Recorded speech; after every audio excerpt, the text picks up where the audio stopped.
Lu nggak nanya panutan hidup gue siapa, Cil? Ya kalau lu siapa? Emak gue lah, gue nih. Dan gue mau ngasih tahu, dia itu nggak pernah ada yang namanya rasa mengeluh, menyerah, apa enggak? Itu ibu lu apa siapa? Emak gue. Oh, mak lu. Sekarang gini, lu punya orang tua, pasti ada masalah, ya kan? Ketika di ada masalah waktu itu bisnis lu bermasalah, cerita nggak kamu? Cerita? Yakin? Iya. Pas awal langsung cerita. Enggak. Kalau gue enggak. Dia menutupi kesedihannya supaya anaknya tidak tahu.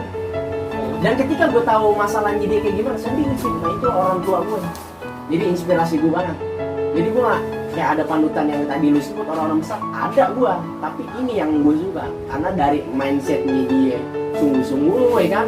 Kerja kerasnya dia bukan main. Rebahan cuma sementaran doang di rumah, ya kan? Abis itu bangun lagi, ya kan? Gerak lagi, kan? Nah itu yang menampar gue kadang-kadang males. Yang mana abis itu ya berubah gitu loh. Jadi luar biasa lah kalau kita punya orang tua yang semangat kerjanya tinggi, ya kan, dia niat menafkahin anak, jangan sampai sia-siain nih, Cil, ya. Yes. Ya karena kan orang tua itu yang ngebikin kita bahagia hidup dunia akhirat, bukan begitu, Bos?